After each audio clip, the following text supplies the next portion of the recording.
Hello every one, WhatsApp എന്തൊക്കെയുണ്ട്? അപ്പം ഇപ്പം എല്ലാവർക്കും അറിയാവുന്ന ഒരു വിഷയമാണ് ഇപ്പം നടക്കുന്ന ഒരു extra controversy and all of that. And honestly ഞാൻ ഇങ്ങനത്തെ പരിപാടിയിൽ വന്ന് ലൈക്ക് 10 വയസ്സൊക്കെ അഭിപ്രായം പറയാത്ത ആളാണ്. എനിക്ക് ബിക്കോസ് ഇങ്ങനത്തെ ഡ്രെയിനേജ് വന്ന് കൈയിടാൻ ഒരു താല്പര്യമില്ല. പക്ഷേ എന്നോട് ഒരുപാട് പേര് എന്നോട് ചോദിക്കുന്നുണ്ട്, ബിക്കോസ് ഞാൻ ആ ഷോയിൽ ഉണ്ടായിരുന്ന ഒരാളാണ്.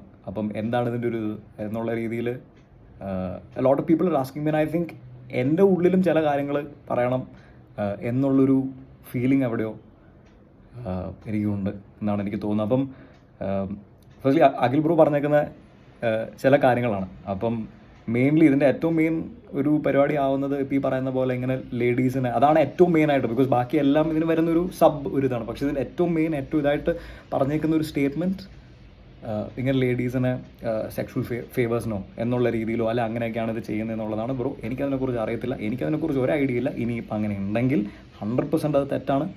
And only the fact is that ഇങ്ങനത്തെ കാര്യങ്ങൾ നമ്മൾ പറയുമ്പോൾ നമ്മൾ പ്രൂഫോടെ ഒന്ന് പറയാൻ നമ്മൾ ശ്രമിക്കണം. ബിക്കോസ് ഈ ഷോ ഇതിനു മുമ്പും ഇപ്പോഴും ഒരുപാട് പേര് അവിടെ ഉണ്ട്.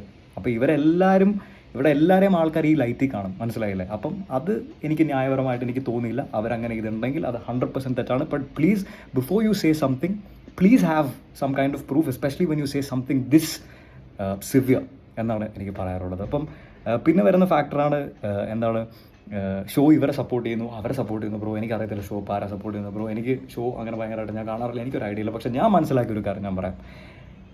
സീസൺ 5 ബിഗ് ബോസ് എന്ന് പറയുന്ന ഷോ, അത് എൻ്റെ മോൾ ഷൈനാണോ ഏഷ്യനെറ്റ് എനിക്കറിയത്തില്ല ബ്രോ, പക്ഷേ ഇവർ 2 പേരും ചേരുമ്പോഴാണ് ഒരു ഷോ ഉണ്ടാകുന്നത്, വിച്ച് ഇസ് ബിഗ് ബോസ്. ആ ബിഗ് ബോസ് എന്ന് പറയുന്ന ഷോയിൽ ഏറ്റവും കൂടുതൽ സപ്പോർട്ട് കിട്ടിയേക്കുന്ന, ഏറ്റവും കൂടുതൽ എന്താണ് പറയുക, ബാക്കിൽ നിന്ന് താങ്ങി പിടിച്ചിട്ടുള്ളൊരു വ്യക്തി തന്നെയാണ് അഖിൽ മാരാർ. 101%. അത് ഞങ്ങളും ഉള്ളിൽ പലരും പല സമയത്ത് അതിനെക്കുറിച്ച് സംസാരിച്ചിട്ടുണ്ട്.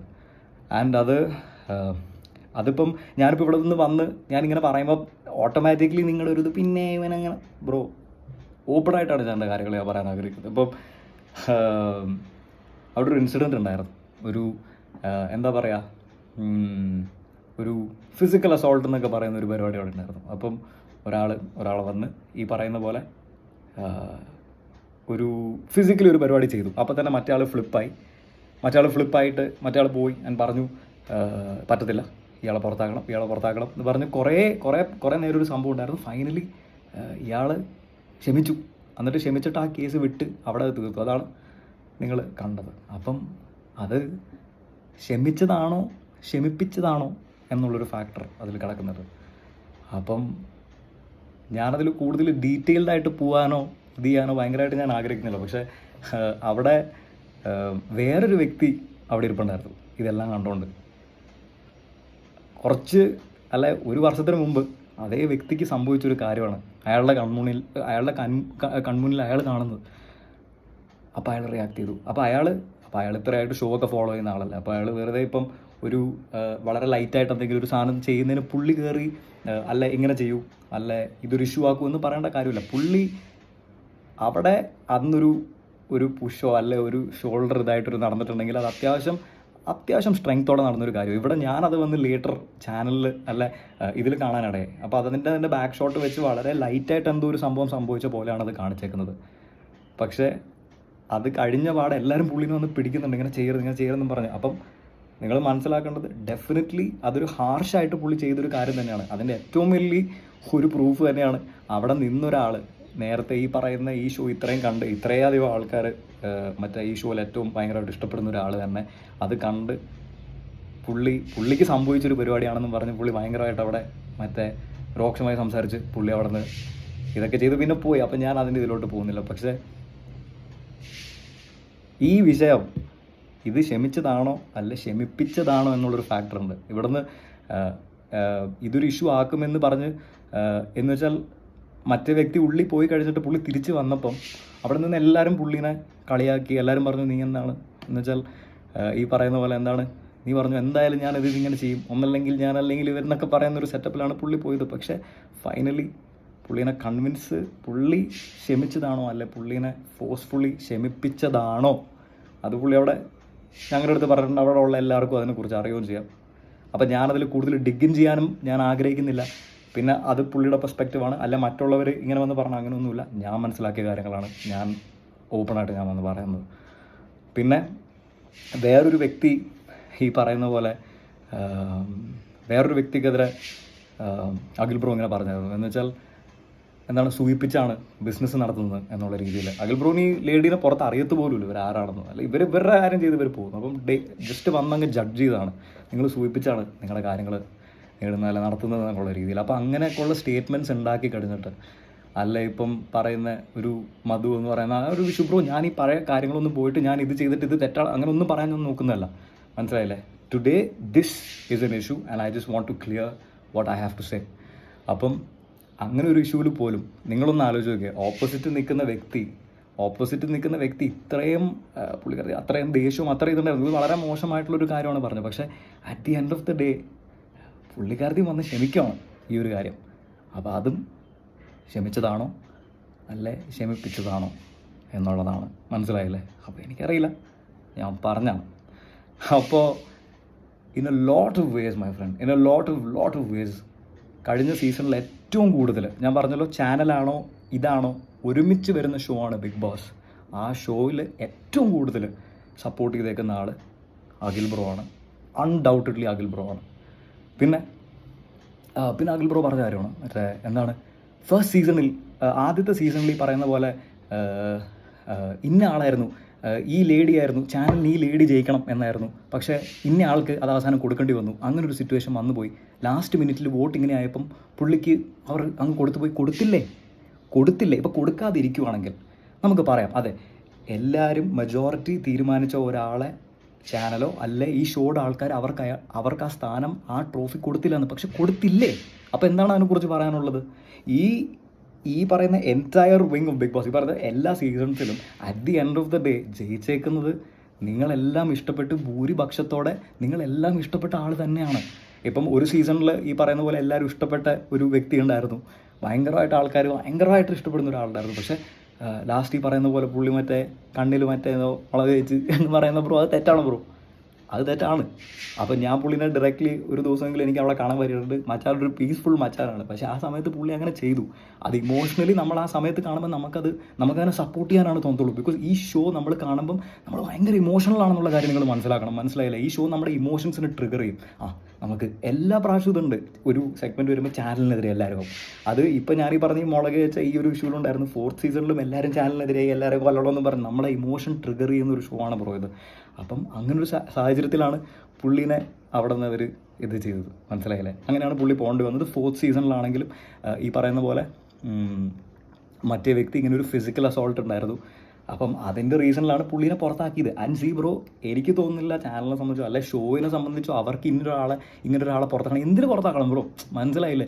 ഇവരെ സംബന്ധിച്ച് ഇവരെല്ലാം ബിസിനസ് ഡ്രൈവ് ചെയ്യുന്ന ആൾക്കാരാണ്. എന്തിനാണ് ഇവരെ പുറത്താക്കുന്നത്? പക്ഷേ അവിടെ നേരെ മറിച്ച് സംഭവിച്ചത്, ഇയാളുടെ ഓപ്പോസിറ്റ് നിന്ന ആൾ അല്ലെ, ഇയാൾ ഫിസിക്കലി അസോൾട്ട് ചെയ്തു എന്ന് പറയുന്ന ആൾ വളരെ ശക്തമായിട്ട് എതിർത്ത് നിന്നു. അയാൾ പറഞ്ഞു പറ്റത്തില്ല, ഇയാൾ പോയേ പറ്റൂ. അതിൻ്റെ ഇടയ്ക്ക് കുറേ ബ്രേക്ക് കൊടുത്തിട്ട് അതിനിടയ്ക്ക് വേറെ ആരൊക്കെ ഇറങ്ങിപ്പോവും. അങ്ങനെ ഭയങ്കര നാടകീയമായ കുറേ രംഗങ്ങളൊക്കെ ഉണ്ടായിരുന്നല്ലോ. So it got to a point where ഇവർക്കൊരു ഓപ്ഷൻ ഇല്ല. സോ അത് കാരണമാണ് അയാളെ പറഞ്ഞു വിട്ടെന്നാണ് ഞാൻ മനസ്സിലാക്കുന്നത്. അപ്പം നിങ്ങൾ നോക്കുമ്പം എല്ലാ പക്ഷത്തും ശ്രീ അഖിൽമാരാർ ഉൾപ്പെടെ ഈ ഷോയിൽ കോൺസ്റ്റൻ്റ്ലി വിന്നർ അയക്കുന്നത് എന്നും ജനം ഭൂരിപക്ഷത്തോടെ ഇഷ്ടപ്പെടുന്ന ആൾക്കാർ തന്നെയാണ് ബ്രോ, ഭൂരിപക്ഷത്തോടെ. അപ്പം ഇപ്പം വന്നങ്ങനെ ഫ്ലിപ്പ് അടിക്കുന്ന ഐ ഡോണ്ട് നോ. പിന്നെ സെക്കൻഡ്ലി റെമ്യൂണറേഷൻ എന്ന് പറയുന്ന ഒരു കാര്യമുണ്ട്. ഇപ്പം അഖിൽ ബ്രോ പറഞ്ഞു, ഞാൻ ഒരു ഡയറക്ടറാണ്, ഞാൻ ഇങ്ങനെയൊക്കെ ചെയ്തിട്ടുണ്ട്, അല്ലെ എൻ്റെ ഒരു ഇതിൽ എന്നെക്കാളും 3 ഇരട്ടിയാണ് പലർക്കും അവിടെ ഇങ്ങനെ കിട്ടുന്നത്. ബ്രോ ഇതെങ്ങനെയാണ് ജഡ്ജ് ചെയ്യുന്നത് നിങ്ങൾ? ഒരാളുടെ ഫെയിം, എൻ്റെ ഫെയിം ഇത്രയാണ്, അല്ലെ എന്നെ ഇത്ര ആൾക്കാർക്ക് ഇങ്ങനെ അറിയാം, അവരെ ഇങ്ങനെ അറിയാമെന്ന് എങ്ങനെയാണ് നിങ്ങൾ ജഡ്ജ് ചെയ്യുന്നത്? ബ്രോ ഞാൻ പറയട്ടെ, ഞാൻ നിങ്ങളുടെ സിനിമ കണ്ടിട്ടില്ല. എനിക്ക് അഖിൽ മാരാർ എന്ന് പറയുന്നൊരു വ്യക്തിനെ അറിയുന്നത് അയാൾ ചെയ്ത സിനിമയോ അതൊന്നുമല്ല ബ്രോ. എനിക്ക് നിങ്ങൾ അറിയുന്നത് ഇങ്ങനെ ഈ പറയുന്ന പോലെ മറ്റേ കാര്യങ്ങൾ നിങ്ങൾ അഭിപ്രായം പറയാം, ഇങ്ങനെ ഇരുന്ന് വർത്തമാനം പറയാം, ഇതാണ്. അപ്പം സോ അത് നിങ്ങൾ ഐ എം നോട്ട് ബ്രോ, ഞാനൊന്നും ക്ലെയിം ചെയ്യുന്നത് നിങ്ങളെ പടം ഇങ്ങനെയാണോ അങ്ങനെയൊന്നുമല്ല ബ്രോ. ഞാൻ പറയുന്നത് നിങ്ങളെ കൂടുതൽ ആൾക്കാർ ഇങ്ങനെ തന്നെയാണ് അറിയുന്നത്. ഒരു ഡയറക്ടറിന് ഉപരി ആൾക്കാർ അറിയുന്നത് ഇങ്ങനെയാണ്, മനസ്സിലായില്ലേ. അപ്പം അപ്പുറത്ത് വന്നിരിക്കുന്ന ഒരാൾ, അയാൾ ചിലപ്പം അയാളുടെ ബിസിനസ് അല്ലെ അയാളുടെ പല രീതിയിലും പല പൊസിഷൻസിലെത്തിയ ആൾക്കാരാണ് ബ്രോ, മനസ്സിലായില്ലേ. അവരെ at the end of the day filter ചെയ്ത് എടുക്കുന്നത് ചാനലാണ്, മനസ്സിലായില്ലേ. അപ്പം ഞാനും പറയാം ബ്രോ, ഞാനൊരു പടം ചെയ്തിട്ടുണ്ട്, അല്ല ഞാൻ ഈ പറയുന്ന പോലെ എന്നെ കുറച്ച് ആൾക്കാർ ഇങ്ങനെ അറിയാം എന്ന് പറയുന്നത് ബ്രോ അറ്റ് ദി എൻഡ് അവിടെ ഓഡിഷന് പോയി അവർ തരുന്നൊരു ഓപ്പർച്യൂണിറ്റിയാണ് ബ്രോ ഇതെല്ലാം. പിന്നെ എനിക്ക് 10,000 രൂപയാണ് ബ്രോ ഡെയിലി കിട്ടിയിട്ടുള്ളത്. ഞാൻ ഓണസ്റ്റ്ലി വന്ന് പറയല്ല, എനിക്ക് 10,000 രൂപയാണ് എനിക്ക് ഡെയിലി എൻ്റെ റെമ്യൂണറേഷൻ ആയിരുന്നു. ഇപ്പം പല സ്ഥലത്ത് നിങ്ങൾക്ക് കാണാം മറ്റേ ഈ ഇന്ന ആൾക്ക് 50,000 രൂപ ഇവിടെ എത്തിരിങ്ങനെ. ബ്രോ എനിക്ക് 10,000 രൂപയാണ് കിട്ടിയിട്ടുള്ളത്. അപ്പം ഞാൻ ചെയ്തേക്കുന്ന വർക്കോ ഇത് വെച്ചോ ബ്രോ എനിക്കറിയത്തില്ല. എൻ്റെ അടുത്ത് ഞാൻ പോയി ഓഡിഷൻ ചെയ്തു, എൻ്റെ അടുത്ത് ഇതാണ് നിൻ്റെ ഇതെന്ന് പറഞ്ഞു. ഓക്കെ ആണോ ബ്രോ? ഞാൻ പറഞ്ഞു ഓക്കെ ഡൺ കഴിഞ്ഞു. അത് കഴിഞ്ഞിട്ട് ഞാൻ അതിൻ്റെ അകത്ത് പോയപ്പം ഞാൻ കാണുന്നുണ്ട് ബ്രോ, എനിക്കറിയാം അവിടെ ആൾക്കാരെ ഞാൻ വേണ്ടിയപ്പോൾ ഞാൻ മനസ്സിലാക്കി അവിടെ 20, 30, 40, 50 അതിന് മേലെ കിട്ടുന്ന ആൾക്കാരുണ്ട്. അപ്പം ഇത് കഴിഞ്ഞിട്ട് ഞാനിപ്പോൾ പുറത്തിറങ്ങി ഞാൻ പെട്ടെന്ന് എനിക്കൊരു സപ്പോർട്ട് ഉണ്ട് എന്ന് മനസ്സിലാക്കുമ്പോൾ ഞാൻ വന്ന് അതിനെ ക്വസ്റ്റ്യൻ ചെയ്യണം. എന്ന് വെച്ചാൽ ഞാൻ ഓൾറെഡി ബ്രോ എന്നെ അവിടെ കയറ്റിയിട്ടുണ്ടെങ്കിൽ ആ അഗ്രിമെൻറ്റിൽ ഞാൻ ആ പൈസയ്ക്ക് അഗ്രി ചെയ്തു ബ്രോ. എനിക്ക് തന്ന പൈസ ഓക്കെ ആണെന്ന് പറഞ്ഞിട്ട് പിന്നെ പോയി ഇതും കഴിഞ്ഞ് തിരിച്ച് വന്നിട്ട് ഈ വളരെ തുച്ഛമായ ഇതിൽ നിന്ന് പറയുന്നത് തെറ്റാണ് ബ്രോ. അത് തെറ്റാണ്. അത് ഗ്രാറ്റിറ്റ്യൂഡ് ഇല്ലാത്തതാണ് ബ്രോ. അത് ശരിക്കും ഗ്രാറ്റിറ്റ്യൂഡ് ഇല്ലാത്തതാണ്. മറ്റുള്ളവർക്ക് അങ്ങനെ ഒരു റെമ്യൂണറേഷൻ കിട്ടിയിട്ടുണ്ടെങ്കിൽ അത് അവരുടെ കാര്യമാണ് ബ്രോ. മനസ്സിലായില്ലേ? നമ്മൾ ഈ അമൗണ്ടിൽ സമ്മതിച്ച് നമ്മൾ പോയിട്ടുണ്ടെങ്കിൽ അത് നമ്മൾ വാങ്ങിച്ചു ബ്രോ. അത് കഴിഞ്ഞു, നമ്മൾ അക്സെപ്റ്റ് ചെയ്താണ്. ആരും നമ്മളെ കഴുത്തിൽ പിടിച്ച് നീ ചെയ്യുന്നല്ല, വേണമെങ്കിൽ ഇതാണ് നിൻ്റെ അമൗണ്ട് എന്ന് പറഞ്ഞാണ് ബ്രോ. ഇതാണ് എനിക്ക് കിട്ടിയ അമൗണ്ട്. ഞാൻ വളരെ അത് ക്ലിയർ ആയിട്ട് അത് ചാനലിൻ്റെയോ അല്ല ഇതിൻ്റെ ഒന്നും അത് തെറ്റായിരിക്കാൻ ഞാനിങ്ങനെ വന്ന് പറയുന്നത്. പക്ഷേ I just wanted to clear somethings bro. So അതാണ് ബ്രോ. അപ്പം പിന്നെ ഈ പറയുന്ന പോലെ ഇപ്പം മെയിനായിട്ട് നടക്കുന്ന ഇഷ്യൂ ഈ പറയുന്ന സിബിൻ ഇങ്ങനെയാണ് അല്ലേ പുള്ളീനെ പുറത്താക്കി ബ്രോ. എനിക്കറിയത്തില്ല സത്യം പറയുകയാണെങ്കിൽ. എനിക്കറിയാവുന്ന കാര്യം ഞാൻ പറയാം ബ്രോ. എൻ്റെ അമ്മ വീട്ടിൽ ഈ ഷോ കാണാറുണ്ട്. അപ്പം എൻ്റെ അമ്മ പറയുന്നത് സിബിൻ എന്ന് പറയുന്നൊരു വ്യക്തി വന്നതിന് പിന്നെയാണ് ഈ ഷോ കാണാനൊരു രസമൊക്കെ ഉണ്ടായത്. അല്ല അവർക്ക് ഇഷ്ടപ്പെട്ടത് അങ്ങനെ ഒരാളാണെന്നാണ് ഞാൻ കേട്ടത്. പക്ഷേ അറ്റ് ദ സെയിം ടൈം പുള്ളി പുറത്ത് പോകുന്നതിന് മുമ്പ് പുള്ളി ഈ പറയുന്ന പോലെ വളരെ മാനസികമായി പുള്ളി അവിടെ നിന്ന് പറഞ്ഞാണ് എനിക്ക് ഇവിടെ നിന്ന് ഇറങ്ങണം ബിഗ് ബോസ്, എനിക്ക് പറ്റുന്നില്ല, ഇതെന്നെക്കൊണ്ട് കഴിയുന്നില്ല എന്ന് പറഞ്ഞ് പുള്ളി 1 or 2 ടൈംസ് അവിടെ നിന്ന് പുള്ളിക്ക് ഒട്ടും പറ്റാത്ത രീതിയിലാണ് പുള്ളി എന്നിട്ട് അവസാനം അവിടെ നിന്ന് ഇറങ്ങുന്നത്. മനസ്സിലായില്ലേ? അപ്പം ബ്രോ ഇത് ഞാനും പറഞ്ഞിട്ടുണ്ട്, ഇതവിടെ പലരും പറഞ്ഞിട്ടുണ്ട് ബ്രോ പറ്റുന്നില്ല എന്ന് ബ്രോ. ബിക്കോസ് മെൻ്റലി ആ സിറ്റുവേഷനിലോട്ട് നമ്മൾ എത്തും. നിങ്ങൾ ഇവിടെ ഇരുന്ന് കാണുന്ന പോലെ അല്ല അവിടെ കാര്യങ്ങൾ. അത് മനസ്സിലാക്കുക. ഇപ്പം മറ്റേ കാർ കോടതി ഒരു മച്ചാനുണ്ടല്ലോ, പുള്ളി ഇരുന്ന് പുള്ളി മറ്റേ ജഡ്ജ് ചെയ്യും. ഇങ്ങനെയെന്നും പറഞ്ഞ് ജഡ്ജ് ചെയ്യുന്ന ഒരാളുണ്ടല്ലോ. അപ്പോൾ അതേ പോയിട്ടുണ്ടല്ലോ, എന്താ സംഭവിക്കുന്നത്? മറ്റേ കാറ് മറ്റേ പോസായിട്ട് സ്റ്റോപ്പായിട്ട് അവിടെ നിന്നപ്പോൾ കുഴപ്പമൊന്നുമില്ല. പക്ഷെ പതുക്കെ ഫസ്റ്റ് ഗിയറിട്ട് വണ്ടി ഒന്ന് മൂവ് ചെയ്യാൻ തുടങ്ങിയപ്പോൾ അതേ ചെക്കനിപ്പോൾ അവിടെ പോയി മറ്റേ നിക്കറയിലും മുള്ളി നടപ്പുണ്ട്. മനസ്സിലായില്ലേ? അപ്പം അതാണ് ബ്രോ, ഇവിടെ നിന്ന് കാണുന്ന പോലെ അല്ല കാര്യങ്ങൾ. അവിടെ ചെല്ലുമ്പം പല മെൻ്റൽ ചാലഞ്ചസും ഉണ്ട് ബ്രോ, ഉണ്ട്. അപ്പം നമുക്ക് ഇഷ്ടപ്പെടുന്നൊരു വ്യക്തിക്ക് അവർ ഇമോഷണൽ ആകുമ്പോഴോ അല്ലെ അവർ ഇത് ചെയ്യുമ്പോൾ നമ്മൾ ഭയങ്കര ഇതും, മറ്റുള്ളവർ ഇമോഷണൽ ആകുമ്പോഴോ അല്ലെ നമ്മളതിന് വാല്യൂ കൊടുക്കത്തില്ല. അവൻ്റെ വെറും അഭിനയാണ് ഇവൻ, അയ്യോ പാവം. മനസ്സിലായില്ലേ? നമ്മൾ കാണുന്നൊരു പെർസ്പെക്റ്റീവ് എന്നുള്ള രീതിയിൽ മാത്രമാണ് ബ്രോ. അപ്പോൾ ഞാൻ പറഞ്ഞ പോലെ ഈ സിബിൻ്റെ കേസ് എനിക്ക് അറിയത്തില്ല ബ്രോ. പക്ഷേ ഞാൻ ഈ പോർഷൻ ഞാൻ കണ്ടിട്ടുണ്ട്. പുള്ളിക്ക് പറ്റാത്തൊരവസ്ഥയിലാണ് പുള്ളി ഡെഫിനറ്റ്ലി ഇങ്ങനെ പറഞ്ഞാൽ പോയിട്ടുള്ളത്. പിന്നെ എനിക്ക് അറിയത്തില്ല. ഇപ്പോൾ പറയുന്ന പുള്ളിക്ക് ഇങ്ങനെ മെഡിസിൻ കൊടുത്തു അത് bro, I have no idea. പക്ഷേ എനിക്ക് പറയാൻ പറ്റുന്നത് എനിക്ക് കിട്ടിയ മെഡിക്കൽ ട്രീറ്റ്മെൻറ്റിനെ കുറിച്ചാണ്, അല്ലെ അവിടുത്തെ മെഡിക്കൽ ടീമിനെ കുറിച്ചാണ്. എനിക്ക് പല പ്രാവശ്യം എൻ്റെ ഫിസിയോയുടെ ഇഷ്യൂ ഉണ്ടായിരുന്നു, അല്ലെ അവിടെ പലവർക്കും പല ഇഷ്യൂ ടാസ്കിൻ്റെ ഇടയ്ക്കും അങ്ങനെ ഇങ്ങനെയൊക്കെ ഉണ്ടായിരുന്നു. എന്നെ ഫൈനലി 1.5 ആഴ്ച അവർ ഹോസ്പിറ്റലിൽ കിടത്തിയിട്ടാണ് ഫൈനലി അവിടെ നിന്ന് ഇത് ചെയ്യുന്നത്. അവരുടെ മെഡിക്കൽ ടീം എന്നെ എക്സലൻ്റ് ആയിട്ടാണ് അവരുടെ ഇത് ചെയ്ത് അവർ നോക്കിയത്. അവരുടെ ഇനിഷ്യലി ഞാൻ പോയി കഴിഞ്ഞപ്പോഴും എന്നെ ഒരു ഹോസ്പിറ്റലിൽ കൊണ്ടുപോയിട്ട് അത് കഴിഞ്ഞ് വേറൊരു ഹോസ്പിറ്റലിലോട്ട് പിന്നെയും മാറ്റി അവർ ഡബിൾ സജഷനൊക്കെ എടുത്ത് അങ്ങനെയൊക്കെയാണ് അവർ ഡീൽ ചെയ്ത് ബ്രോ. അപ്പോൾ എൻ്റെ കാര്യമാണ് ഞാൻ പറയുന്നത്. അവരുടെ എന്താ പറയുക, ഇതിൽ വളരെ ഡീസൻ്റായിട്ടാണ് അവരുടെ കാര്യങ്ങൾ അവർ ഡീൽ ചെയ്തത് ബ്രോ. അപ്പം rest I do not know, so I am leaving that to you. So പിന്നെ എനിക്ക് തോന്നുന്നു ഇപ്പം ഞാൻ ഇങ്ങനത്തെ കുറച്ച് കാര്യങ്ങളൊക്കെ വന്ന് പറയുമ്പോൾ ഓട്ടോമാറ്റിക്കലി അടുത്തതായിട്ട് പറയാൻ പോകുന്നത് ഇവൻ മറ്റേ ചാനലിൻ്റെ ആളാണ്, ഇവൻ മറ്റേ ചാനലിനെ സൂചിപ്പിക്കാൻ വേണ്ടി ഇവൻ വന്ന bro. Like balls dude, like balls bro. ഇപ്പം ചാനൽ ഇപ്പം അതായിരിക്കും ഇവനെയൊക്കെ ചാനൽ സപ്പോർട്ട് ചെയ്തിട്ടുണ്ട് എന്നൊക്കെ പറയുന്ന സാധനമായിരിക്കും ബ്രോ. എന്നെ ചാനൽ സപ്പോർട്ട് ചെയ്തിട്ടുണ്ടെങ്കിൽ, അല്ല എന്നെ ചാനൽ എന്നല്ല എന്നെ ഈ ഷോ ഭയങ്കരമായിട്ട് ഇത് ചെയ്തിട്ടുണ്ടെങ്കിൽ ബ്രോ, എനിക്കിപ്പം ഏറ്റവും ബേസിക്കലി വന്ന് ചോദിക്കാൻ പറ്റുന്നൊരു കാര്യമാണ്. ഒരു മത്സരാർത്ഥി ഇപ്രാവശ്യം ഒരു ഫിസിക്കൽ അസോൾട്ട് ഒരു പരിപാടി കഴിഞ്ഞിട്ട് പുള്ളിനെ 3 ആഴ്ച മാറ്റി നിർത്തിയിട്ട് പിന്നെ പുള്ളിനെ തിരിച്ചു കൊണ്ടുവന്നു. മനസ്സിലായില്ലേ? ജസ്റ്റ് ഷോയിൽ തുടങ്ങിയ ഒരു വ്യക്തി. ഞാൻ അവിടെ ഏകദേശം 80 days സംതിങ് ഞാൻ അവിടെ നിന്ന് ഞാൻ ഓൾറെഡി പ്രേക്ഷകരായിട്ടൊരു കണക്ഷനും ഉണ്ടാക്കി. ഞാൻ ഏകദേശം ഒരു 1.5 ആഴ്ച സംതിങ് ആണ് അവിടെ നിന്ന് മാറി നിന്നത്. എന്നിട്ട് ഞാൻ അവരെ ഒരുപാട് റിക്വസ്റ്റ് ചെയ്തു ബ്രോ. ഞാൻ പറഞ്ഞു പ്ലീസ്, ലൈക്ക് എൻ്റെ ലൈഫിലെല്ലാം ഈ അവസാന നിമിഷം ഇങ്ങനെ വരുമ്പോൾ എൻ്റെ കയ്യിൽ പോവാണ്, പ്ലീസ് ബ്രോ എനിക്കൊരു ഓപ്പർച്യൂണിറ്റി തരണം എന്നുള്ള രീതിയിൽ ഞാൻ അവരുടെ അടുത്ത് പറഞ്ഞു. പക്ഷേ അത് അവരുടെ ഇതായിരുന്നു ബ്രോ, അത് അവരുടെ കോളായിരുന്നു. സോ അവർ ഞാൻ പറഞ്ഞല്ലോ, അവർ എന്നെ ടേക്ക് കെയർ ചെയ്യേണ്ടത് എല്ലാവരും ഭംഗിയായിട്ട് നോക്കി. അവസാനം ഇങ്ങനെ ഒരു സാധനം സ്പ്രെഡ് വരും അല്ല അങ്ങനെ വരും എന്ന് പറയുമ്പം അവർ കുറച്ച് സമയം നോക്കി. അത് കഴിഞ്ഞിട്ട് they just took the call to take me out of the show bro. പക്ഷേ നിങ്ങൾ കണ്ടതാണ്, ഞാൻ അതിൻ്റെ ആ ലാലേട്ടൻ്റെ എപ്പിസോഡിൽ ഞാൻ വന്നിങ്ങനെ സംസാരിച്ചു. അതിൻ്റെ നേരെ തൊട്ട് ദിവസം എൻ്റെ ഫ്രണ്ടും, ഞാൻ ലൈവിൽ വന്നായിരുന്നു, എൻ്റെ ഫ്രണ്ട് റൂമിലുണ്ട്, ഞാൻ തിരിച്ച് ബാംഗ്ലൂർ എത്തി.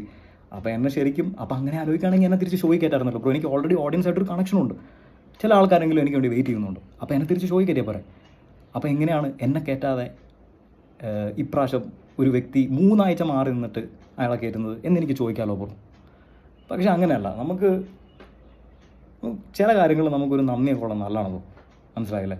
അപ്പം ഞാനെന്ന വ്യക്തി അവിടെ പോയത്, ഓണസ്റ്റ്ലി ഞാൻ വളരെ ഓപ്പൺ ആയിട്ട് പറയാം. ഞാൻ പലപ്പോഴും ഞാൻ പറഞ്ഞിട്ടുള്ളൂ, ഞാൻ കുറച്ച് കാശ് കിട്ടാനും ഞാൻ കുറച്ച് ആളറിയാനും ഒരു 30-40 ദിവസം എനിക്ക് ഒട്ടും മെൻ്റലി അസോസിയേറ്റ് ചെയ്യാൻ പറ്റാത്തൊരു ഷോ ആണത്. പണ്ടും വിളിച്ചിട്ടുണ്ട്, ഞാൻ പോയത്.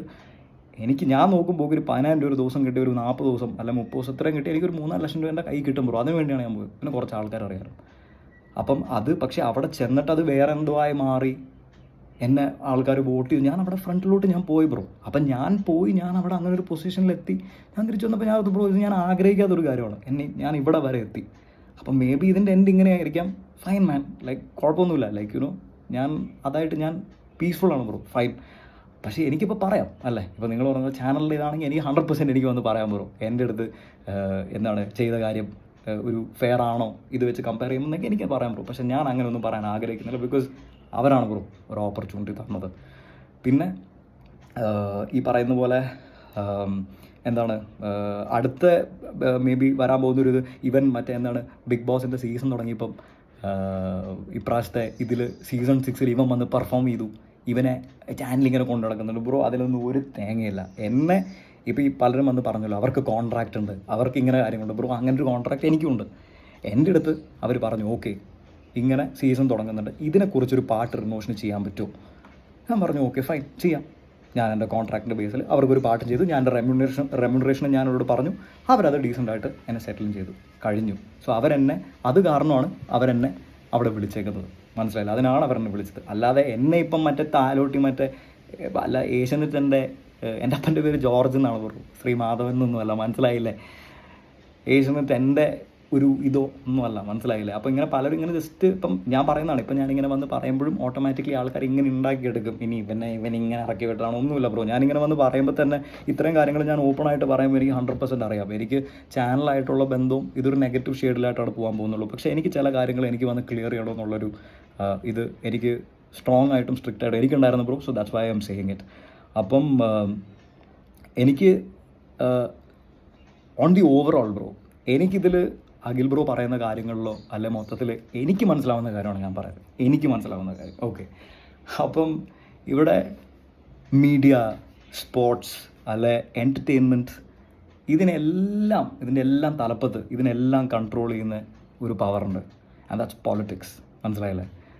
അപ്പം ഇവിടെ ഞാൻ ക്ലീനായിട്ട് ഞാൻ മനസ്സിലാക്കുന്നത് എന്താണെന്ന് വെച്ചാൽ, ഇപ്പം ഒരു ഇൻ ടൈം എനിക്കറിയത്തില്ല ഇപ്പം അഖിൽ ബ്രോ പോയി ഇനിയൊരു സിനിമ ചെയ്യോ എന്നൊന്നും എനിക്കറിയത്തില്ല ബ്രോ. പക്ഷേ എനിക്ക് 100% ഷുവറാണ് Akhil bro in time election നിൽക്കും ഏതെങ്കിലും ഒരു സമയത്ത്. അത് ഡെഫിനറ്റ്ലി ഇതേപോലെ വന്ന് നിന്ന് പറയും, സുഹൃത്തുക്കളെ നിങ്ങൾക്ക് വേണ്ടി നിങ്ങളുടെ ഇമോഷൻ അനുസരിച്ച് അല്ലെങ്കിൽ നിങ്ങൾക്ക് വേണ്ടി ഒരു വോയിസ് ആയിട്ട് ഇങ്ങനൊരു സിറ്റുവേഷനിൽ ഞാൻ ഇത്രയും വലിയൊരു എൻ്റർപ്രൈസിനെതിരെ ഞാൻ പോയി സംസാരിച്ചിട്ടുണ്ട്, ഞാനിങ്ങനെ ചെയ്തിട്ടുണ്ട് എന്ന് 100% പുള്ളി പറയും, മനസ്സിലായില്ലേ? അതിൻ്റെ ആ ഇമോഷനാണ്. അപ്പോൾ നമ്മൾ നോക്കുമ്പോൾ വാവ് ശരിയാണ്. ഏഷ്യനെറ്റിനെതിരെ പുള്ളി കംപ്ലീറ്റ്ലി പോയി. പുള്ളി ഇപ്പോൾ പറഞ്ഞല്ലോ എൻ്റെ സിനിമാ ബന്ധങ്ങളൊക്കെ ഇതിലൂടെ തകരും എന്നൊക്കെ പുള്ളി പറഞ്ഞല്ലോ ബ്രോ. ഒരു ചാനൽ അല്ലെങ്കിൽ വേറെ 10 ചാനലുണ്ട് നമ്മുടെ ഒരു സിനിമ വിൽക്കാൻ അല്ലെ ബിസിനസ് ചെയ്യാൻ, മനസ്സിലായില്ല? പിന്നെ സിനിമ നല്ലതാണെങ്കിൽ സിനിമ എന്ന് പറയുന്ന ഇൻഡസ്ട്രി തന്നെ ഈ പറയുന്ന റിലേഷൻഷിപ്പ് ഒന്നുമല്ല, ഹിറ്റും കാശുമാണ് ബ്രോ, മനസ്സിലായില്ലേ? നല്ല കണ്ടൻറ്റ് കൊടുത്താൽ കാശ് കിട്ടും, അത് ഏത് ചാനലാണെങ്കിലും. അപ്പം സോ ഈ പറയുന്ന ഇങ്ങനെ ഒരു ജയൻറ്റിൻ്റെ കൂടെ ഇതുവരെ ഞാൻ എതിർത്ത് നിന്നു നിങ്ങൾക്ക് വേണ്ടി എന്നും പറഞ്ഞൊരു ഗുഡ് വിൽ ഉണ്ടാക്കി എല്ലാവരും വാഴ്ത്തിപ്പാടി വാ അണ്ണ എന്ന് പറയുന്നൊരു സാധനമാണ് അഖിൽ ബ്രോ ഒരു വണ്ടർഫുൾ പൊളിറ്റിക്കൽ പരിപാടിയായിട്ട് ചെയ്യുന്നത്. Which is amazing man. Because ഇങ്ങനെ പൊളിറ്റിക്സ് അല്ല ഈ ഒരു പരിപാടി എന്ന് പറയുന്നത്, പൊളിറ്റിക്സ് എന്ന് പറയുന്നത് ഇങ്ങനെ വളരെ സ്മാർട്ടായിട്ട് തിങ്ക് ചെയ്ത് ഈ രീതിയിൽ പ്ലേ ചെയ്യേണ്ട ഒരു പരിപാടിയാണ്. അപ്പം അഖിൽ ബ്രോ വന്ന് ഞാനിതിൽ കണ്ടു എന്താണ് അവിടെ എല്ലാവരും മിഥുനെ തള്ളിപ്പറഞ്ഞപ്പോൾ, മിഥുൻ്റെ ഇഷ്യൂ വന്നപ്പോൾ ഞാനവിടെ മാറോട് ചേർത്ത് ഞാൻ അവനെ പിടിച്ചു എന്നൊക്കെ പറഞ്ഞു. എവിടെ ബ്രോ, എവിടെ? ലാലേട്ടൻ ഏറ്റവും ഇനിഷ്യലി വന്ന് മിഥുൻ്റെ ഇഷ്യൂവിൽ ലാലേട്ടൻ സംസാരിച്ച്, ലാലേട്ടൻ മിഥുൻ കയറി നിന്ന് പിന്നെ തലയൊക്കെ കറങ്ങി ഇങ്ങനെ വീഴുന്നൊരു സെറ്റപ്പ് ഉണ്ടായി കഴിഞ്ഞ് ഇതൊക്കെ കഴിഞ്ഞിട്ട് മിഥുൻ്റെ സൈഡിൽ അയാളതെ ഇങ്ങനെ തോളോട് മറ്റേ അവിടെ നിർത്തി അയാളോട് ഓക്കെ ആണെന്ന് പറഞ്ഞ വ്യക്തി ഞാനാണ് ബ്രോ, ഞാനാണ്. ആൻഡ് ഞാൻ മാത്രമല്ല, അവിടെ അഖിൽ ബ്രോയുടെ അടുത്ത് അത് കഴിഞ്ഞപ്പോൾ തന്നെ ലാലേട്ടൻ ചോദിച്ചു, അഖിൽ എന്താണ് നിങ്ങൾക്ക് ഇതിനെക്കുറിച്ചുള്ള അഭിപ്രായം എന്ന് ചോദിച്ചപ്പം അഖിൽ ബ്രോ എണീറ്റ് പറഞ്ഞു, എനിക്കിത് പണ്ടേ ഒരു കഥ പോലെയൊക്കെ ഫീൽ ചെയ്തിരുന്നത് സാറെന്ന് പറയും. അപ്പം എണീറ്റ് നിന്ന് പുള്ളി അപ്പം തന്നെ പ്ലേറ്റ് മാറ്റി. ഇതേ പുള്ളിയാണ് നേരത്തെ മിഥുൻ്റെ അടുത്ത് ഇതിനെ വെച്ചൊരു സിനിമ ഉണ്ടാക്കണം, ഇത് നല്ലൊരു കഥയാണ് എന്നൊക്കെ പറഞ്ഞ് നടന്ന സെയിം ആളാണത്, മനസ്സിലായില്ലേ? ഇതുപോലെ ഞാനും പറഞ്ഞിട്ടുണ്ട് അയാളുടെ അടുത്ത്, ബ്രോ നല്ല ഒരു സിനിമയ്ക്കുള്ള പരിപാടി ഉണ്ടാക്കണമെന്ന് ഞാനും പറഞ്ഞിട്ടുണ്ട്. പക്ഷേ ഈ പറയുന്ന നേരെ അതിൻ്റെ ഇപ്പം and so what happen is that പുള്ളി അങ്ങനെ പറഞ്ഞ് അഖിൽ ബ്രോ എന്നല്ല, അവിടെ ആ ഹൗസിലുള്ള എല്ലാവരും ഇതിനെ സപ്പോർട്ട് ചെയ്തിട്ടുള്ളൂ. അത് അവിടുത്തെ ആൾക്കാരുടെ ക്വാളിറ്റിയാണ് ബ്രോ. എല്ലാവരും ആരും പുള്ളീനെ എവിക്ഷനും ഒന്നും പറഞ്ഞില്ല, ബിക്കോസ് എല്ലാവരും ആ ക്വാളിറ്റിയാണ്. പിന്നെ അയാൾ അത്രയും ഡീപ്പായിട്ട് വിശ്വസിച്ചൊരു കാര്യമാണ്. അപ്പം അങ്ങനെ എല്ലാവരും ചേർത്ത് നിർത്തി. പക്ഷേ അത് കഴിഞ്ഞിട്ട് മിഥുൻ ഹൗസിൽ നിന്ന് പുറത്ത് പോയിട്ട് പിന്നെ തിരിച്ചു വന്നപ്പം മിഥുന് മനസ്സിലായി അഖിൽ ബ്രോനോട് പുറത്ത് ഭയങ്കര സപ്പോർട്ടുണ്ട്, പുള്ളി പറഞ്ഞാൽ ഇങ്ങനെയായിരിക്കും എന്ന് പറഞ്ഞു പുള്ളി നേരെ വന്ന് അഖിൽ ബ്രോയുടെ കാലിലോട്ടൊക്കെ വീണു. എങ്ങനെയാണ് അഖിൽ ബ്രോ ഇങ്ങനെ ഒന്നും കൂടി വന്ന് പറയണം, ജനങ്ങൾക്ക് മനസ്സിലാവും. അപ്പോൾ അഖിൽ ബ്രോ എന്ന് പറഞ്ഞു, അതെ സുഹൃത്തുക്കളെ എന്നൊക്കെ പറഞ്ഞ്. അപ്പം പലരും മറ്റേ ഹൗസിൽ റീ എൻട്രി നടത്തുന്ന സമയം അപ്പോൾ പുള്ളിക്ക് മനസ്സിലായി പുള്ളിക്ക് അവിടെ ഭയങ്കര സപ്പോർട്ടായിട്ട് ഒരു ഇതുണ്ടെന്ന്. എന്നിട്ട് പുള്ളി ഞാനപ്പോൾ ആ ഷോയിലില്ല, പുള്ളി നൈസായിട്ട് എൻ്റെ തലക്കിട്ട് വിട്ട് എന്താണ് മിഥുൻ ഈ കഥയൊക്കെ പറഞ്ഞു കൊടുത്തേക്കുന്നത് ഞാനാണ് എന്നൊക്കെ പുള്ളി അവിടെ ഇരുന്ന് പറഞ്ഞിട്ടുണ്ട്. ഈ കഥ പഠിപ്പിച്ചു കൊടുത്ത് പുള്ളിയുടെ ആളെ രക്ഷിക്കാൻ എൻ്റെ തലയിൽ ഈ സാധനം പുള്ളി പെടുത്തി തന്നിട്ടുണ്ട്. ഓക്കെ, അപ്പം this is all of this is pure politics man. Double stands come from ഇങ്ങനത്തെ ഒരു ഇതിലാണ്. ഇപ്പം ഞാൻ പഴയ കാര്യങ്ങൾ എടുത്തിട്ട് ഇത് ചെയ്യാനൊന്നുമല്ല വരുന്നത്. അവിടെ അഖിൽ ബ്രോ പലപ്പോഴും ഞാൻ ഇറങ്ങിയ എപ്പിസോഡ് നിങ്ങൾ കാണുവാണെങ്കിൽ അഖിൽ ബ്രോ എൻ്റെ അടുത്ത് ബായ് പറയുമ്പോൾ അഖിൽ ബ്രോ പറയുന്നുണ്ട്, റിനോഷ് നീ നല്ലൊരു ഫൈറ്ററായിരുന്നു, നീ എനിക്ക് നല്ലൊരു എതിരാളിയായിരുന്നു എന്ന് പറഞ്ഞ് അവിടെ നിന്ന് പോകുന്ന അഖിൽ ബ്രോ പുറത്തിറങ്ങി പുള്ളിക്കൊരു ഫാൻ ബേസും പുള്ളിക്കൊരു ഇതുണ്ടായി എന്ന് പുള്ളി മനസ്സിലാക്കി കഴിഞ്ഞപ്പോൾ പുള്ളി നേരെ പുള്ളിയുടെ അടുത്ത് ചോദിച്ചപ്പം പുള്ളി പറഞ്ഞു, റിനോഷ് ഒരിക്കലും ഒരു നല്ല മത്സരാർത്ഥിയല്ല, ഒരു പുള്ളി ഇതല്ല. എന്നിട്ട് പുള്ളി വന്ന് പറഞ്ഞു, റിനോഷ് പലപ്പോഴും ഇമോഷണൽ ആവും, അത് ചിലപ്പോൾ തെറി പറയും, ചിലപ്പോൾ ഇങ്ങനെ ചെയ്യും. ബ്രോ ഇതൊന്നും നിങ്ങൾ ചെയ്തിട്ടില്ലേ? ഇവിടെ ഏറ്റവും കൂടുതൽ ഞാൻ ആരെയും മറ്റൊരു സാധനം പലയിടത്ത് ഇങ്ങനെ അടിക്കാൻ പോകുമെന്ന് പറഞ്ഞ് ഞാൻ പോയിട്ടൊന്നുമില്ല ബ്രോ. ഇമോഷണൽ ആയിട്ടുണ്ട്, മനുഷ്യനാണ്, ഡെഫിനറ്റ്ലി ചെയ്തിട്ടുണ്ട്. പക്ഷേ അയാളത് ചെയ്യുന്നു, ഞാനത് ചെയ്യുന്നില്ല bro. So all of this is double stand. And ആ ഡബിൾ സ്റ്റാൻഡ് ഞാൻ ക്വസ്റ്റ്യൻ ചെയ്യുന്ന ഇവിടെ വന്നല്ല, ഞാൻ അവിടെ വെച്ച് തന്നെ ഞാൻ പറഞ്ഞിട്ടുണ്ട്, stick to one stand mister Akhil മാരാണെന്ന്. അപ്പം പുള്ളി ഇപ്പം ചെയ്യാൻ നോക്കുന്നതും ഈ ഒരു സെയിം ഒരു പാറ്റേണിലെ പരിപാടിയാണെന്നാണ് ഐ ഡോണ്ട് നോ, പക്ഷേ എനിക്ക് തോന്നുന്നു. അപ്പം ഞാൻ ഇതിനെ എനിക്ക് തോന്നിയ കാര്യങ്ങളാണ് ബ്രോ ഞാൻ വന്ന് പറയുന്നത്. അപ്പം പിന്നെ എനിക്കറിയാം ലൈക്ക് ഓഡിയൻസിൻ്റെ പെർസ്പെക്റ്റീവിൽ ഇപ്പം ലൈക്ക് തിര ഇങ്ങോട്ടാണ് അടിക്കുന്നത്, മനസ്സിലായില്ലേ? തിര മൊത്തം ഇങ്ങോട്ട് അടിക്കുന്നത് എന്ന് വെച്ചാൽ നിങ്ങൾക്ക് ഇപ്രാവശ്യത്തെ ഷോ അത്രയ്ക്ക് ഇഷ്ടമല്ല, എനിക്കറിയാം. തിര ഇങ്ങോട്ടാണ് അടിക്കുന്നത്. അവിടെ ഉള്ള ചില വ്യക്തികളെ നിങ്ങൾക്ക് ഒട്ടും ഇഷ്ടമല്ല, തിര ഇങ്ങോട്ടാണ് അടിക്കുന്നത്. നിങ്ങൾക്ക് ഇഷ്ടമല്ലാന്ന് എനിക്കറിയാം. അതേപോലെ ഇപ്പോൾ സിബിൻ്റെ കേസായിട്ടായിക്കോട്ടെ, അല്ല ഇപ്പം ഈ ഇമോഷണലി ചാനലിനെതിരെ പോകുന്ന ഒരു കേസായിക്കോട്ടെ, എല്ലാ സൈഡിലും തിര ഇങ്ങോട്ടടിക്കുന്നത്. അപ്പം നിങ്ങളുടെ ഇമോഷൻസ് ഇങ്ങോട്ടടിക്കുമ്പോൾ പുള്ളി പെട്ടെന്ന് അതിലോട്ടൊരു ബോട്ടും കൊണ്ടുവന്നിട്ടിട്ട് ഞാനാണ് ഈ തിരയുടെ രാജാവ്, ഞാനാണ് ഈ വേവ്സിനൊക്കെ അങ്ങോട്ട് കൊണ്ടുപോകുന്നത് എന്നുള്ള രീതിയിൽ പെട്ടെന്ന് വന്ന് ആ ഇമോഷൻ്റെ മേത്ത് കയറി ആ ഇമോഷനെ പുള്ളിയുടേതാക്കി, അല്ല പുള്ളി അതിലൊരു നേതാവായി മാറുന്നതാണ് എനിക്ക് തോന്നുന്നതല്ല ഞാൻ മനസ്സിലാക്കുന്നത്. പക്ഷേ എനിക്കറിയാം 101% ഞാനിപ്പോൾ ഈ പറയുന്നതിന് ഒരുപാട് തെറിയും കേൾക്കും. ആൾക്കാർ പറയും ഇവൻ എന്തിനാണ് വാങ്ങാനാണ്, ഇവൻ ഇങ്ങനെയാണ് ചാനൽ മാറ്റാൻ പറഞ്ഞാൽ ബ്രോ എന്ത് തേങ്ങ വേണേലും പറഞ്ഞു. എനിക്ക് ഓപ്പണായിട്ട് എനിക്ക് തോന്നിയ കാര്യം ഞാൻ പണ്ടും പറഞ്ഞിട്ടുണ്ട്. ആര് പറഞ്ഞാലും ബ്രോ, അതെൻ്റെ അപ്പനല്ല എൻ്റെ അമ്മയല്ല, ഞാൻ വന്ന് പറയും ബ്രോ, എനിക്ക് തോന്നിയ കാര്യമാണ് ഞാൻ വന്ന് പറയുന്നത്. ആൻഡ് അഗൈൻ ഞാൻ കൺക്ലൂഡ് ചെയ്യുമ്പോൾ എനിക്ക് വളരെ ക്ലിയർ ആയിട്ട് ഞാൻ പറയാൻ ആഗ്രഹിക്കുന്ന കാര്യമാണ് പിന്നെയും ദാറ്റ് ഈ പറയുന്ന ഇപ്പോൾ പറഞ്ഞല്ലോ ഇങ്ങനത്തെ സെക്സ്വലോ അല്ല ഇങ്ങനത്തെ ഫേവേഴ്സോ അല്ല അങ്ങനത്തെ കാര്യങ്ങൾ ഇത് ചെയ്തിട്ടുണ്ടെങ്കിൽ 100% അത് തെറ്റാണ്. നിങ്ങൾക്കത് അങ്ങനത്തെ കാര്യങ്ങൾ പറയുമ്പം പ്ലീസ് നിങ്ങൾ പ്രൂഫോടെ വരുമോ, ബിക്കോസ് അതിലാണ് എന്തെങ്കിലും സെർട്ടനിറ്റി ഉള്ളത്. ഇപ്പം ഞാൻ പറഞ്ഞില്ലേ പുള്ളി അവിടെ നിന്ന് അങ്ങ് ജഡ്ജ് ചെയ്തു, ഏതോ ഒരു സ്ത്രീ അവിടെ വന്നിട്ട് എന്താണ് സുഖിപ്പിച്ചാണ് ഇത്ര ഉണ്ടാക്കിയെന്ന് പുള്ളിയുടെ ഒരു ഇതിൽ പുള്ളി അങ്ങ് ജഡ്ജ് ചെയ്തു. അപ്പോൾ അതേപോലത്തെ നിങ്ങളുടെ ഒരു ജഡ്ജ്മെൻ്റ് അല്ല എന്ന് ആർക്കറിയാം. പിന്നെ ഞാൻ നിങ്ങളുടെ ഇൻ്റർവ്യൂ കണ്ടായിരുന്നു നിങ്ങൾ കൊടുത്തതിൽ. അപ്പോൾ നിങ്ങളത് പറയുന്നുണ്ട് ഇന്ന വ്യക്തിയെ ഇങ്ങനെ ഷോയിൽ ലാലേട്ടൻ വഴക്ക് പറഞ്ഞില്ല, നിങ്ങൾ പേരെടുത്തൊരു വ്യക്തിയുടെ പേര് പറയുന്നുണ്ട്. അപ്പോൾ നിങ്ങൾ ഈ സൂചിപ്പിക്കുന്നു അല്ല ഇങ്ങനെ ഇതാവുന്നു എന്ന് നിങ്ങൾ ആ വ്യക്തിനെയാണോ ഉദ്ദേശിക്കുന്നത് അല്ല വേറെ ആരെങ്കിലും ആണോ? അപ്പോൾ ഇതിനൊരു കുറച്ചും കൂടി ക്ലിയർ ആയിട്ടൊരു സാധനം തരുവാണെങ്കിൽ നമുക്ക് എല്ലാവർക്കും മനസ്സിലാവും. ആൻഡ് അങ്ങനെ ഒരു ഇതുണ്ടെങ്കിൽ 100% bro everybody will support it. മനസ്സിലായില്ലേ? അപ്പം ഇങ്ങനത്തെ കാര്യങ്ങൾ പറയുമ്പോൾ നിങ്ങൾക്ക് ഭയങ്കര എളുപ്പമായിരിക്കും ബ്രോ. ഇപ്പോൾ ഒരു ഇൻ്റർവ്യൂവിന് പോയിട്ട് 1 ലക്ഷം 2, 3 ലക്ഷം വാങ്ങിച്ച് അവിടെ ഇരുന്ന് ഇങ്ങനെ നിങ്ങൾക്ക് തോന്നുന്ന കുറച്ച് കാര്യങ്ങളും അല്ലെ ഇപ്പം നിങ്ങൾ പറയുന്നത് നിങ്ങൾക്ക് അറിയാവുന്ന കാര്യങ്ങളും പറയാം. പക്ഷേ അത് പ്രൂഫ് ഇല്ലാത്ത സമയത്ത് എന്താ സംഭവിക്കുകയെന്ന് വെച്ചാൽ ഈ ഷോയിൽ ഇതിന് മുന്നേ വന്നേക്കുന്ന വ്യക്തികളും എല്ലാവരും നിങ്ങൾക്ക് അവിടെ പൈസ കിട്ടുന്നുണ്ട്, പക്ഷേ ഇവരുടെ ലൈഫ്സാണ് അവിടെ എഫക്റ്റ് ആവുന്നത്. മനസ്സിലായില്ല? അപ്പോൾ അതിൻ്റെ ഒരു കുറച്ചൊരു കൺസിഡറേഷൻ ഉണ്ടെങ്കിൽ ബ്രോ വളരെ അടിപൊളിയായിരിക്കും. അല്ലാത്ത പക്ഷം നിങ്ങളൊരു കിടിലം പൊളിറ്റീഷ്യനാണ് ബ്രോ.